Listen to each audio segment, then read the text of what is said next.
Le troisième pays, c'est la Slovénie. Et donc, la Slovénie, on était à Ljubljana surtout, parce que depuis Ljubljana, tu peux aller n'importe où. Et il faut dire que si tu veux traverser le pays, tu mets que 3 heures pour tout traverser. Donc, on est resté à Ljubljana pour pouvoir faire toutes nos visites. Et on en a fait des visites. Tu vas pas... Je ne vais pas chômer pour les vidéos, tu vas voir. Bon, en tout cas, je vais d'abord te parler des gens qui vivent là-bas. C'est les Slovènes. Et les Slovènes sont hyper gentils, vraiment très très très gentils. Ils t'aident tout le temps. Si tu as besoin de quoi que ce soit, ils lâchent tout ce qu'il est en train de faire, il ou elle, et essayent de t'aider le plus possible. Si tu as l'air un peu perdu, un peu dans le vague avec ton téléphone, tu as toujours un Slovène qui s'arrête et qui dit « T'as besoin de quelque chose ?» Il faut savoir aussi qu'ils parlent tous très très bien anglais. Et donc c'est très très facile pour nous pour communiquer, parce que ce ne sera pas le cas après par la suite. Je spoil un peu. Qu'est-ce qu'il y a à dire d'autre?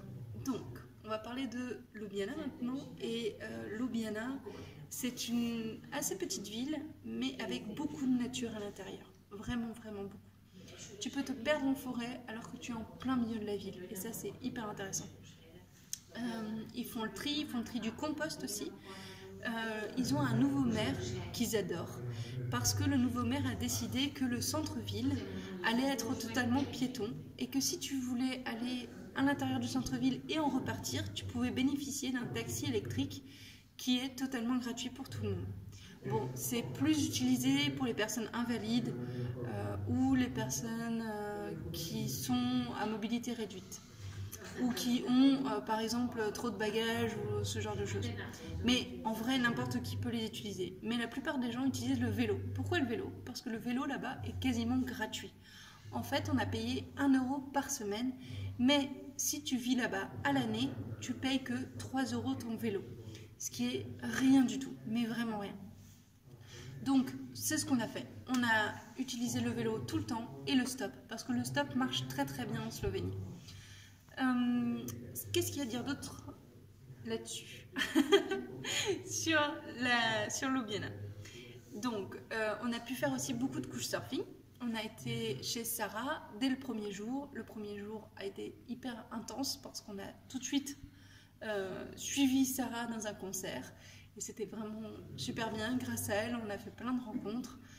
On a pu cuisiner avec elle, c'était vraiment une rencontre enrichissante. On l'a revue par la suite d'ailleurs pour un autre concert, où cette fois, le premier concert c'était plutôt de l'électro-pop, et le deuxième concert c'était rock'n'roll à fond, où le mec il joue de la guitare avec ses dents, c'était juste fou.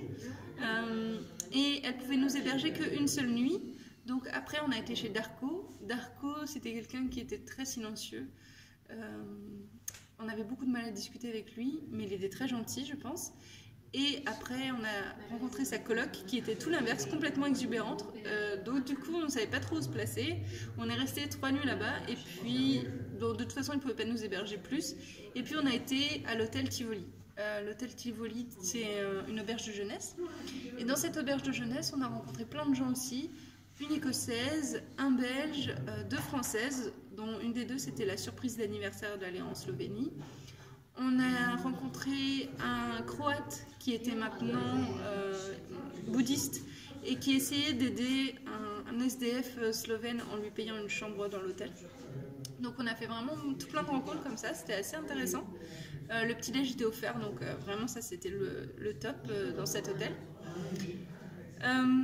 On a fait les forêts évidemment, enfin les parcs en plein milieu. On a été au château, tout en haut. Tu peux y aller, c'est gratuit. Tu as une super belle vue sur Ljubljana. Tu peux visiter un peu le château. Il y a quelques salles qui sont ouvertes et qui sont gratuites. On a pu aussi manger les super glaces, les meilleures glaces de la Slovénie, qui s'appellent Vigo, et sous les conseils de Sarah encore. Et c'était vraiment très très bon. Qu'est-ce qu'on a fait d'autre? On a été visiter le street art Metalkova. Donc c'est là qu'on a fait notre premier concert d'ailleurs. C'est totalement le squat là-bas. Tu as 5 bars et quelques salles de concert.